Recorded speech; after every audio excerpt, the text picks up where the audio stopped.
Getting feedback from your customers is the most effective way to get insights on how you can best improve and grow your business. Pero ang challenge para sa karamihan ng mga businesses ay ang pag-collect nito. In this video, I'm gonna teach you how to automate feedback collection using a chatbot.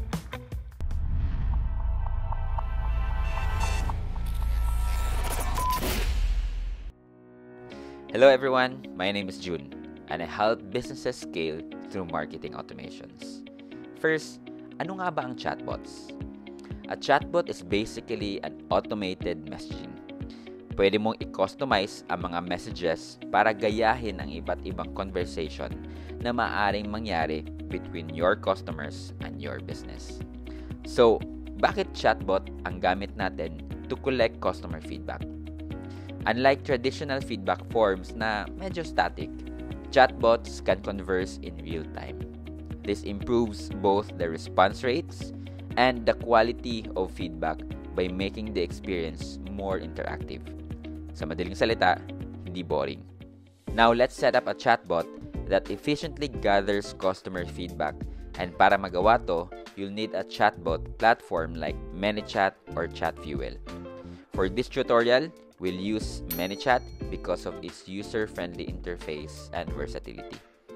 I've added the ManyChat link in the description below. So once maka-register ka na kay ManyChat, you'll be prompted on this page. So the first thing that we need to do is to connect your Facebook page to ManyChat. So just click Facebook Messenger.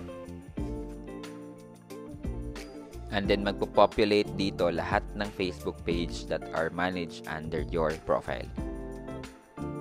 Select mo lang yung page. In this case, I will select Tranquil Massage Supply. So once that's connected, click mo lang yung Activate Pro Trial. And just enter your payment details. Once that's done, mariredirect ka lang dun sa ManyChat dashboard. Then lang natin. Okay, and then may konting survey lang, business use, both local business, phone calls. That's it. And then let's start creating flows. So yung first part ng tutorial na to is gagawa muna tayo ng mga ManyChat flows. Next, gagawa tayo ng Google Sheet kung saan natin ipapasa lahat ng feedback na na-collect natin para mabilis natin ma-review. Then after that, magte-test tayo. So dito sa dashboard sa ManyChat, para maka-create tayo ng mga flows, punta lang tayo dun sa left panel and then click automation. Gawa lang tayo ng folder para mas organize yung flows natin. Pwede natin lagyan feedback flows, yung pangalan ng folder. Click create and click new automation and then start tayo from scratch. Okay, so yung first na gagawin natin within the flow is for us to create muna the main message blocks. So this allows us to see the entire conversation flow, and then after nyan, maglalagay na tayo ng mga supporting message blocks and logics. Okay, so yung first is greeting message. So once mapunta si user dito sa flow na to, ito yung first na sasabihin ng chatbot doon sa user. So usually, greeting to. So let's say, hey, itong variable icon allows us to personalize the message. So let's click on that. And then let's select first name. And then, lagyan, can I get a quick feedback from your last visit? So pwedeng ganyan lang kasimple yung greeting message. Ang maganda dito sa ManyChat is that meron na silang AI integration. So this allows us to create more effective messaging using AI. So subukan natin. Click natin yung AI improve and then meron kang 4 na option dito. So the first one is to style it for marketing. And then yung pangalawa is to make it sound more friendly. Yung pangatlo is simplify niya lahat to make it more readable. And then yung pang-4 is to make it more engaging. So let's choose rewrite it friendly. Okay, so yung from the first message, dinagdagan lang niya ng icon, and this sounds more friendly. How was your last visit? Could you share some quick feedback? and then merong smiley icon, right? So if you're not happy with this result, you can generate more. But for this example, let's just choose this one, right? And then, as best practice, let's rename the message block para pag nag-troubleshoot tayo, mas madali nating ma-map out yung mga message block dahil sakto yung naming convention natin. So for this message block, tignan natin greeting message number 1. Enter. Okay. Now, what I'd like to personally do pagka greeting message is nag-a-add ako ng mga randomized response. So, yung random message allows us to create multiple responses para hindi naman magmukhang chatbot. Okay, so randomizer, dalawang option lang. So, ito pwede natin i-duplicate by just hovering sa message block and then clicking this duplicate button. Or you can just simply copy-paste. So, click mo yung message block, Control-C, and then Control-V. Connect natin yung randomizer path B. Select natin yung second message. Palitan natin yung name. Gawin natin 2. And then, this one, gawa pa tayo ng AI improve. And then, kanina, rewrite it friendly. Ngayon naman, gawin natin more engaging. Hey, first name, how was your last visit? We'd love to hear your feedback. So, yan, select natin yan. Alright. Okay, meron na tayong greeting message. So, yung next is gagawa na tayo ng selection option. So, sa ManyChat, pwede ka mag-add ng buttons or pwede din parang bubbles or tawag natin dito is quick reply. So, sa buttons, ganito lang itsura niya. Pakita ko lang sa inyo. Halimbawa, sure. And then, quick reply or para siyang bubbles. Ganito naman yung itsura niya. Yan. Yung difference lang nitong dalawa is pag click mo yung button, hindi siya nawawala. So, may tendency na yung user is pwede siya magpabalik-balik dun sa flow. Kaya ako, yung paborito kong gamitin actually is si Bubbles. Gusto kong kontrolin yung flow ng logic within the automation. So, for this example, gamitin lang muna natin si Bubbles. So, delete ko lang to. Okay. Then, after nyan, pag click niya itong bubbles na to is the second message, which is the selection message. So, dito, lagay lang natin, great, how would you rate your overall experience? Okay, now the same kay greeting message number 2, dito din siya pupunta. Yan. So, mapapansin mo, the way I sequence the message blocks are pababa siya, no? Para malaman natin ano talaga yung pinaka-start ng conversation, ano yung susunod. So, para siyang waterfall. Ito yung style na ginagamit ko para mas madali siyang i-backtrack kung saan yung pinakauna na message. So, rename lang natin to. Gawin natin tong selection message number 1. So, ano yung isa-select niya? So, dito na yung pwedeng 1 to 5 star rating, pwedeng 1 to 10 star rating, kayo na yung bahala. But for this example, 1 to 5 rating na yung muna ilalagay natin. So, i-add ko siya as bubbles ulit kasi ayaw kong paulit-ulit siyang mag-click ng rating. Pipili lang siya ng isa. So, for this example, unahin natin yung 5 star rating. Type na natin yung emoji icon na to. And then, click, search natin si star. So, pwedeng ito, para mas maganda to. Ito na lang. Okay, and then, copy ko lang yan. Gawa ko ng 5. 2, 3, 4, 5. That's it. So, that's for the first selection option. So, second is 4 star naman. 4. Paste ko lang. And then, next, 3 naman. And then, 2. And then, 1. That's it.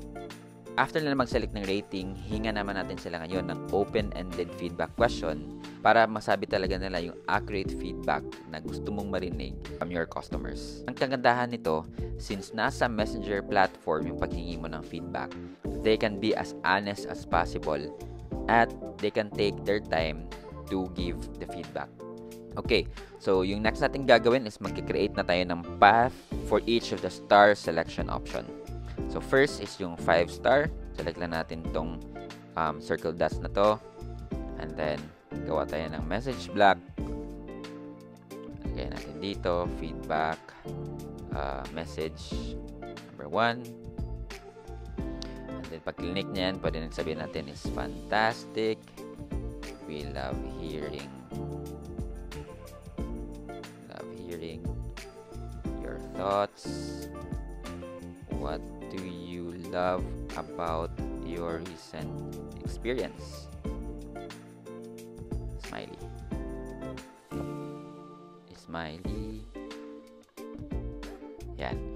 So, gawin natin itong the same response for both 5-star rating and 4-star rating. So, pag ito yung clinic ni customer, the same response message yung makukuha nila. Okay, next, si 3 naman. Messenger. Gawin natin itong feedback. Messenger. Message. Number 2. We love. Same pa din. We love hearing your thoughts. What do you wish us to improve?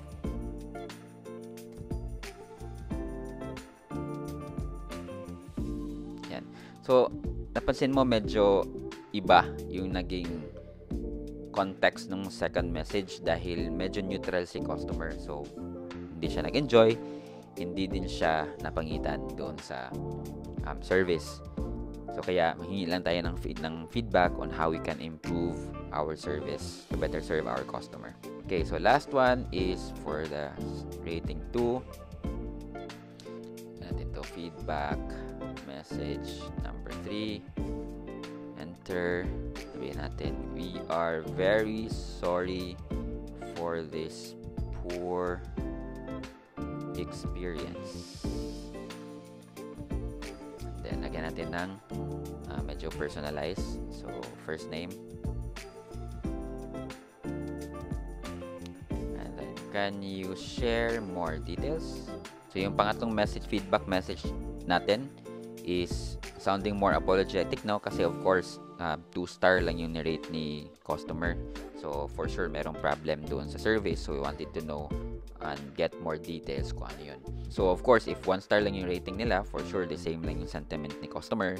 So the same message lang yung ibabato natin sa kanila. Right, so after that is confirmation na pagbigyan na sila ng feedback and then magko-confirm na tayo. So, thank you. And then, lagyan natin ang first name. Your feedback are very much appreciated. Yan. That's it.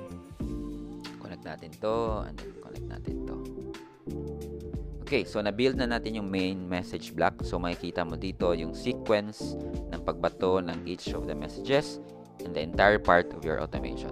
So, first is greeting message muna. And then, after that, manghingi tayo ng rating, either 1-star or 5-star. And after that, manghingi tayo ng specific feedback kung ano yung nagustuhan nila or hindi nila nagustuhan dun sa service. And then, after that is meron tayong confirmation message. Okay? So, pangilitan natin itong name. Confirmation message. Okay, now yung next natin na i-create is yung mga tinatawag nating supporting message blocks. So ito yung mga messages na pwede nating i-add to follow up for those customers, for example, na hindi nag-respond or mali yung selection na pinrovide nila, and all other messages that are outside your main message blocks. Okay, so let's start with the selection message. Ang kagandahan ng Bubbles selection is that you have an option to follow up if contact hasn't engaged. So, if hindi sila nag-engage in a certain amount of time, pwede ka mag-create ng another path. Also, you can retry if yung reply nila isn't a quick reply option. So, ibig sabihin yan, let's say for example, pinapili siya ng 5-star rating, but instead of selecting either of this, nag-type siya ng ibang message. So, hindi mag-proceed yung logic dun sa next na message block, bibigyan siya ng retry message, which is, on this example, will be, please tap one of the options below, then lalabas ulit yung 5 selection option. Okay, so, change na natin yung follow-up. Maghintay lang tayo ng 1 hour.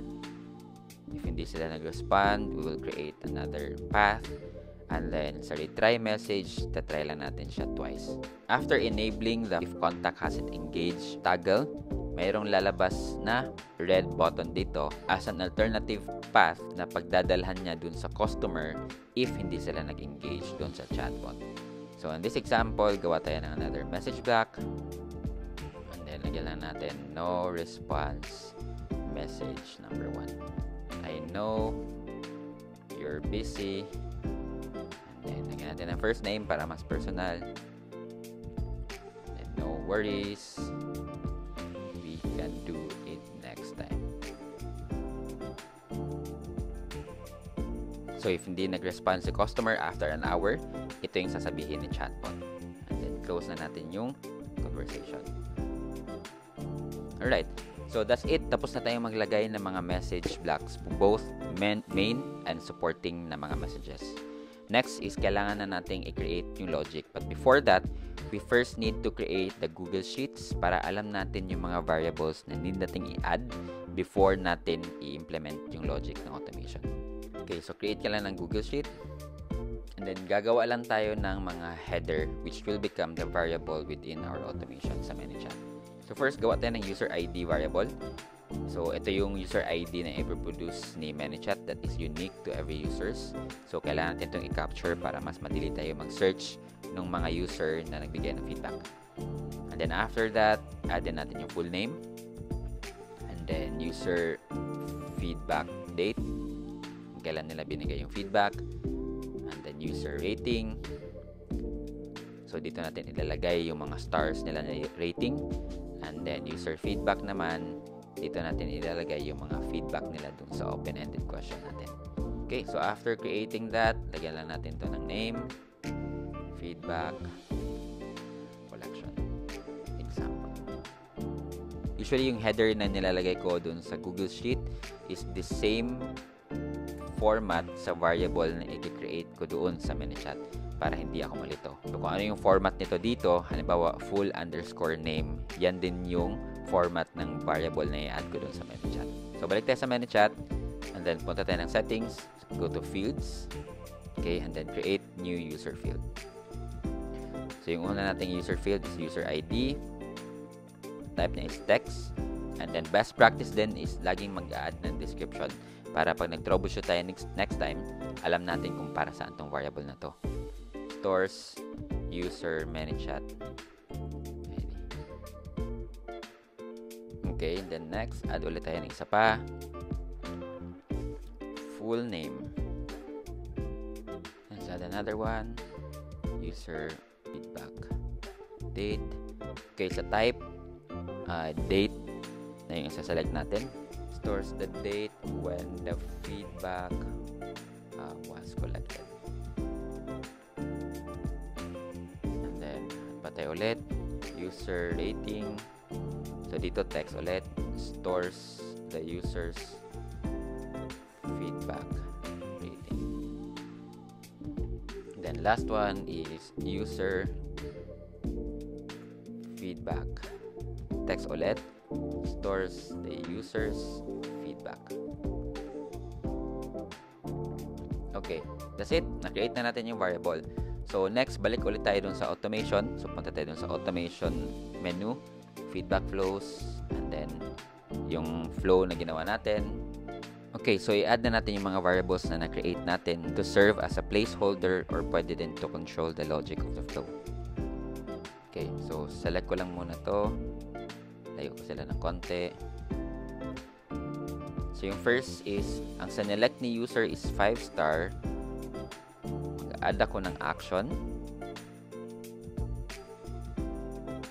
Okay. And then, I click this action button, contact data, and then set user field. Once selected, click mo yung unknown field, and then hanapin natin yung user rating. So, pag click niya tong button na to, ano yung gusto nating value ng user rating? So, the same, 5-star din.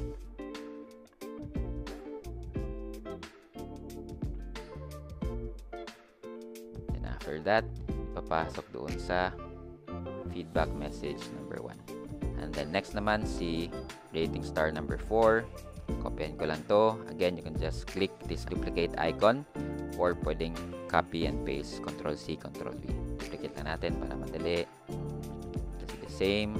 Delete ko lang isa. And then, i-reroute ko lang yung path. So, instead na dediretso doon sa message block, magsiset muna tayo ng action. The same with number 3. Delete ko lang dito. I-route natin yung path niya.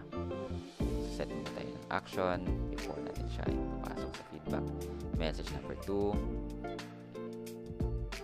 Okay, the same with this one.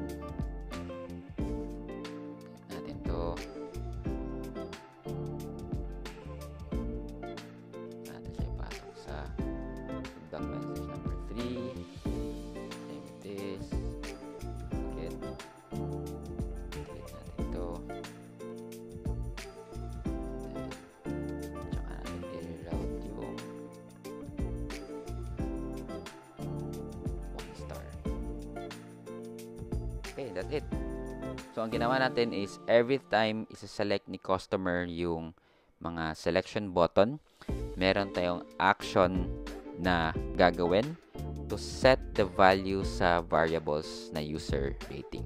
So, if 5-star yung user rating niya, lalagyan natin ng 5-star value yung variable na user rating. And then, yan yung ipupush natin doon sa Google Sheet. So, next is ang feedback message. So, since open-ended yung question, we are expecting a response na hindi structured. So, with this, hindi tayo pwedeng mag-select lang ng option na pwedeng ibigay natin kay customer. Instead, we'll change the type of the message block from just a message to a user input. By selecting user input, what that allows us to do is mag-send ng message kay customer, mag-wait ng response, at kunin yung response na yun at ilagay yung value na yun dun sa variable. First, ano yung message na send natin? Kopyahin lang natin itong nasa taas. Lagyan natin dito. Okay, and then delete na natin yung nasa taas.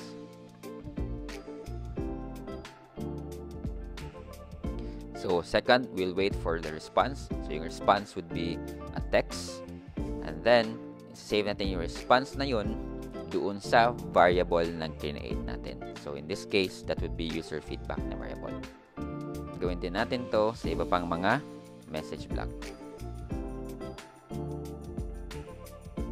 Okay, done.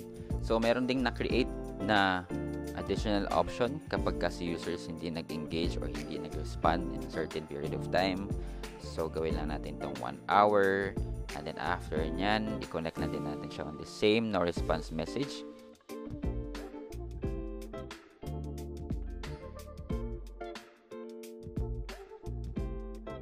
So, that's it. Nalagyan na natin ng mga values, yung mga variables na gagamitin natin mamaya. And yung next step is mag-a-add na tayo ng action that would allow us to push these variable values to Google Sheets. So, the first step is for us to connect muna the Google Sheet to our ManyChat account. To do that, go to Settings, and then under the Integrations, select Connect Google Sheets account. Okay, so once that's connected, balik ulit tayo dun sa automation, feedback flows, feedback flow example, and then i-add na natin yung action after the confirmation message. So yung una natin gagawin is capture muna natin yung date kung kailan nag-submit ng feedback si user. We can do that by adding an action, and then set user field. Hanapin natin si user feedback date, and then select natin sa operation yung set the date of the action. So what this does is lalagyan niya ng date value kung kailan na-trigger yung action na to, and ilalagay niya yun dun sa user feedback date na variable. Okay, so after nyan, ipupush na natin yung value to Google Sheet. To do that, we create another action, and then go to Google Sheets tab, and then yung gagawin natin is mag-insert tayo ng row every time there's a new submission ng feedback. So select natin yan, and then automatic madidetect ni ManyChat yung mga connected spreadsheets mo doon sa Google Sheet. So hanapin mo lang yung Google Sheet kung saan natin i-store yung mga values. Then kung anong worksheet, ayun, na-detect na yung mga headers na ginawa natin kanina. Next natin gagawin is imamap natin yung mga variables from ManyChat papunta doon sa Google Sheet. So yung first is yung user ID. So I just realized na yung user ID is nandito na pala sa system fields. So hindi na natin need mag-create ng additional custom variables or custom user field, and we can just opt to use the system fields. So select natin system fields and then contact ID. And then the same with the full name. So go to system fields and then click full name. And then sa user feedback date, andun yung sa custom user fields. And then user feedback date. And then yung user rating naman is nasa custom user fields. Under user rating. And then yung user feedback is nasa custom user fields. And then user feedback. After mapping the values from ManyChat papunta dun sa Google Sheet, save na natin siya. Okay, so I just realized hindi na natin need i-connect itong no response message papunta dito. Kasi otherwise, pag ginawa natin yon, even though wala silang response, mag-a-add pa rin si Google Sheet ng bagong column. So, delete lang natin to. That's it. The last thing that we need to do before tayo magte-test is mag-create na tayo ng trigger. So, triggers are event that would allow your automation to start. So, if you click on new trigger, madaming pwedeng trigger na pwede mong i-add. So, pwede mong i-attach yung automation na to sa Facebook ad. Pwede din user comments on your post that will trigger the automation if meron silang keyword na nilagay doon sa comment. Pwede mo ding i-trigger yung flow if meron magsasend ng message or mag-click ng referral link or URL. But for this example, ang gagawin natin is we'll add a trigger that will allow your customers to scan a QR code. So this way, yung QR code na yun, pwede lang natin ilagay sa store and you can let your customers scan it and ma-trigger yung buong automation flow na to. So the good thing about this is you can add also your brand logo. So makikita mo yung logo mo dito sa gitna and then once that is done, click on activate. So nag-error, so kailangan pala muna natin i-set live yung buong automation flow. Then after nyan, yun, activate na siya. If you want to turn it off, you can just toggle this switch off. Okay, so for us to test this automation, scan na natin yung QR code. I have my phone here sa right side. So scan na natin yung QR code.